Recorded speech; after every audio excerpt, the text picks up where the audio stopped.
Welcome back, ladies and gentlemen. This is Midnight doing another vendor reset. First item we're going to be going over is the Eternal Flame. It's not really that good. It also costs real life money, so I would advise against paying for this, even if it is $4.99. It doesn't really do much. You probably will never be using that. The next unit we're going to be looking at is the Glory unit, which is the Orion's Herald. He's also not really that good. I would just buy a couple of them just for having one, but Orion really isn't that good, so having a unit that summons an Orion isn't really that good either. Next thing we're going to be looking at is the bow that can be found in the Invasion shop at tier 3, I believe. Yeah, tier 3. The Shooting Star. I didn't really find this as useful. However, Vladimarius, one of my guildmates, who is number 4 overall on the Invasion this week, is using this in his build, so we'll be going over that a little bit later. And obviously he got a little bit further than I got, so I would say you should definitely get that. This week, in terms of the Soul Forge,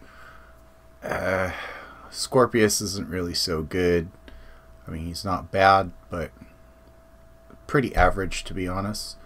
Urali, I've seen people use her in some offensive teams, also in some Guild War defense teams. She can be kind of useful, but she's not a top 5 mythic craft for sure. Elamogrim, on the other hand, is someone I would highly recommend that you go for. If you already have Infernus, Pharos, Ra, and Ubistet, I would totally be looking to craft Elamogrim. Wolfgrok ain't bad, but he's more of a fun guy than anything. First team we're going to be looking at is the team I used to climb. Artima is my first. She can both dodge skull damage and ignore armor, and clear the way gives you a decent amount of gems destroyed to power the rest of your team.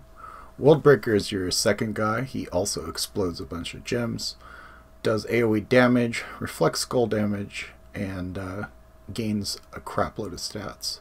We have the building killer here, and he just takes down towers whenever we can. And as our anchor, we have Herdmaster. You really use him just to get all your mana back. If your guys are running low, he'll usually clear the board.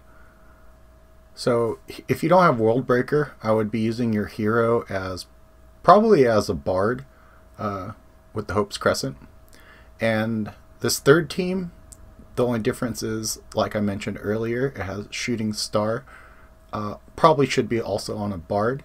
And this was the team used by Vladimarius to climb to number 1. And last time I checked, he was number 4 on the overall leaderboard of this current invasion. So hopefully you guys have good luck with that. So we're just going to be putting on some music in the background while we go through the tier 8 plus in the invasion. This is the Invasion 1 team in action, so good luck to all you guys. If I were to try to build any of them, especially if I didn't have the Worldbreaker, I would definitely be trying that Invasion 3 team from Vladimarius. Go with what's been proven rather than what's possible, right? So I'll see you guys in the next video. This is Midnight out.